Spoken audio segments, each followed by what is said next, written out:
Episode की शुरुआत में हमें लिंसुई सिटी में लोगों को दिखाया जाता है जो किन्नन के बारे में बात कर रहे होते हैं। क्योंकि किन्नन हमारा बहुत ज़्यादा फेमस होता है तो सभी बात कर रहे होते हैं कि सच में किन्नन ने एक फर्स्ट ग्रेड की मार्शल स्पिरिट को अवेकन किया है। दूसरा बोलता है ये कैसे हो सकता है। एक बार एक मार्शल एम्परर ने कहा था कि किन्नन सबसे ज़्यादा टैलेंटेड है उसकी जनरेशन के लोगों में। तीसरा बंदा बोलता है कि कुछ भी इम्पॉसिबल नहीं होता है तो दूसरा वाला बंदा अपने सर को हिलाता है। सीन शिफ्ट होता है और हमें किंग क्लैन के कोर्टयार्ड का दिखाया जाता है। कहानी सुनाने वाला कहता है कल्टीवेशन का रास्ता बॉडी टेम्परिंग रिलम के साथ शुरू होता है और इसे 10 लेवल में बांटा गया है। इस रिलम में एब्जॉर्ब किए क्यूआई को बॉडी के साथ मिलाना होता है।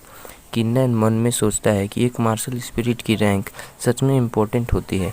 हालांकि 3 घंटे से कल्टीवेट करने के बाद भी मुझे कुछ भी नहीं मिला, लेकिन अगर यही चैंगकोंग करता तो बॉडी टेम्परिंग के रिलम में फर्स्ट लेयर को ब्रेक थ्रू कर लेता। ये सब छोड़ो, ये होना ही था। मैं एक फर्स्ट ग्रेड की मार्शल स्पिरिट को अवेकन करूं। अगर मैं किसी और रिलम में होता तो हिचकिचाता। उस समय जब मैं 14 साल का था तो मैं बाहर प्रैक्टिस करने गया था। वो प्रैक्टिस कर रहा होता है, हमें दिखाया जाता है। तभी वो एक लाइटनिंग स्टॉर्म में फंस जाता है जहाँ पे उसके ऊपर एक लाइटनिंग आके गिरती है। वो बोलता है मेरे ऊपर एक लाइटनिंग आकर गिरी थी, लेकिन वो लाइटनिंग लाल कलर की थी। वो एक लाइटनिंग उसके बाद मेरे बॉडी में एक मार्शल स्पिरिट दिखी जिसे कहा जाता है डिवाइन बैटल स्पिरिट। ये डिवाइन बैटल स्पिरिट को पूरी तरह पाने के लिए मुझे अपनी मार्शल स्पिरिट का सेक्रीफाइस देना होगा। उसके अलावा अगर किसी के पास हायर रैंक की मार्शल स्पिरिट है तो उसका उतना ही lower chance divine battle spirit को अवेकन करने के लिए होता है।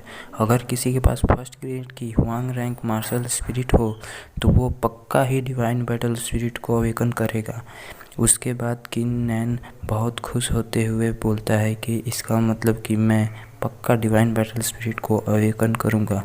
उसके बाद वो चिल्लाते हुए कहता है बाहर आ जाओ, लेकिन कुछ भी नहीं होता है।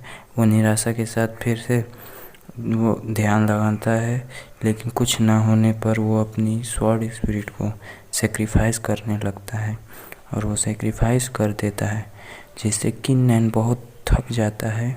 वो हाँफते हुए बेहोश होते होते उसकी डिवाइन बैटल स्पिरिट को अवेकन कर लेता है। इसके बाद वो बोलता है आखिरकार मैंने अवेकन कर ही लिया।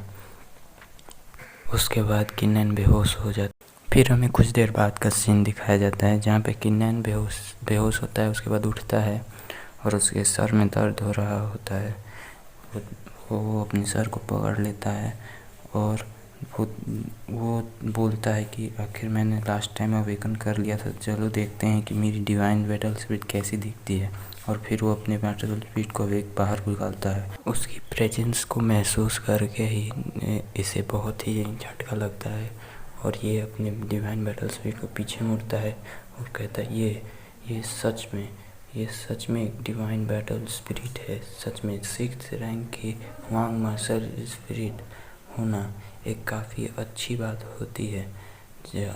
देखते हैं चलो अब इसे का इस्तेमाल कैसे होता है। मेरी ये कल्टीवेशन स्पीड को कितना गुना बढ़ाती है। और उसके बाद किन्नन कल्टीवेशन स्टेज में बैठ जाता है। जब वो कल्टीवेशन करने लगता है तो उसके आसपास बहुत सारी तेज़ी से स्पिरिचुअल एनर्जी उसके अंदर जाने लगती है, जिससे किन्नन हैरानी के साथ सोचता है ये तो सच में मुझे एक खतरनाक कल्टीवेशन स्पीड दे रही है। ये तो 10 गुना ज़्यादा तेज़ है मेरी first grade Huang rank martial spirit जितना तेज़ी मेरे को देती है उससे। 3 घंटे बाद हमें सीन दिखाया जाता है जहाँ किन्नन सोचता है मैं बस मुश्किल से 3 घंटे में बॉडी टेम्परिंग रिलम के फर्स्ट लेयर में पहुँच गया। किन्नन खुश होते हुए सोचता है मेरी डिवाइन बैटल स्पिरिट का तो सच में कोई मैच नहीं है। किन्नन अपनी डिवाइन मार्शल स्पिरिट को देखते हुए सोचता है कि लगता है जो मेरा सपना था एक एक्सपर्ट बनने का, वो अब एक सपना नहीं रहेगा। मैं जल्द ही एक मार्शल आर्ट का एक्सपर्ट बन जाऊंगा। और फिर एपिसोड यहीं पर